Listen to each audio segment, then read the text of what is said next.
ನಮಸ್ಕಾರ. ಫ್ರೀಡಂ 19 ಸುದ್ದಿವಾಹಿನಿಗೆ ಸ್ವಾಗತ. ಇಂದಿನ ಮುಖ್ಯ ಸುದ್ದಿಗಳತ್ತ ಗಮನ ಹರಿಸೋಣ.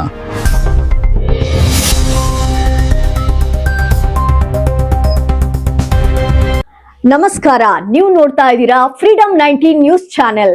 ನಿಖರ ಮತ್ತು ಪರಿಶೀಲಿತ ನಿರಂತರ ಸುದ್ದಿಗಳನ್ನ ಜವಾಬ್ದಾರಿಯುತವಾಗಿ ತಲುಪಿಸುವಂತ ವಿಶ್ವಾಸಾರ್ಹ ಸುದ್ದಿ ವೇದಿಕೆ ಫ್ರೀಡಂ 19 ನ್ಯೂಸ್ ಚಾನೆಲ್ಗೆ ತಮಗೆಲ್ಲರಿಗೂ ಆತ್ಮೀಯವಾದಂತಹ ಸ್ವಾಗತ. ಬನ್ನಿ ಇವತ್ತಿನ ಸುದ್ದಿಗಳನ್ನ ನೋಡೋಣ.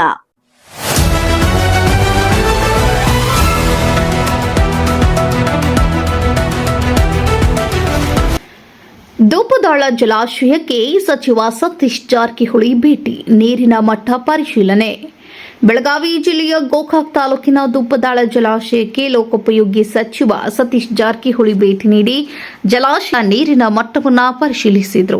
ಈ ವೇಳೆ ಮಳೆ ಹಾಗೂ ಪ್ರವಾಹದ ಪರಿಸ್ಥಿತಿಯ ಕುರಿತು ಸಂಬಂಧಿತ ಅಧಿಕಾರಿಗಳಿಂದ ಸಮಗ್ರ ಮಾಹಿತಿ ಪಡೆದ ಸಚಿವರು ಜಲಾಶಯದ ಸದ್ಯದ ಸ್ಥಿತಿ ಮತ್ತು ಮುಂಬರುವ ದಿನಗಳಲ್ಲಿ ಕೈಗೊಳ್ಳಬೇಕಾದ ಮುನ್ನೆಚ್ಚರಿಕಾ ಕ್ರಮಗಳ ಬಗ್ಗೆ ಚರ್ಚಿಸಿದರು.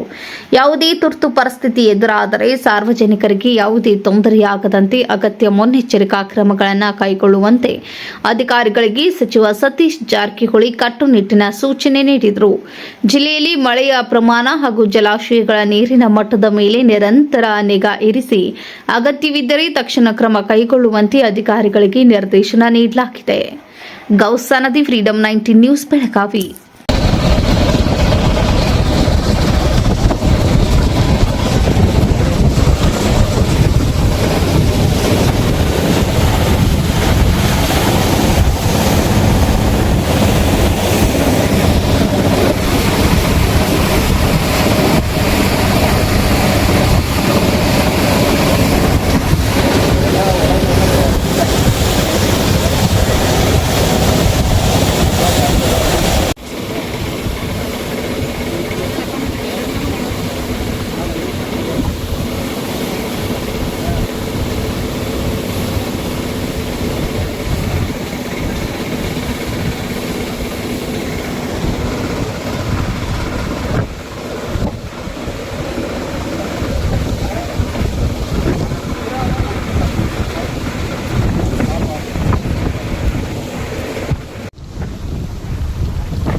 ಇವಿಷ್ಟು ಈವರೆಗಿನ ಸಂಕ್ಷಿಪ್ತ ಸುದ್ದಿ. ನೋಡ್ತಾ ಇರಿ ಫ್ರೀಡಂ 19 ನ್ಯೂಸ್ ಚಾನೆಲ್. ಧನ್ಯವಾದಗಳು.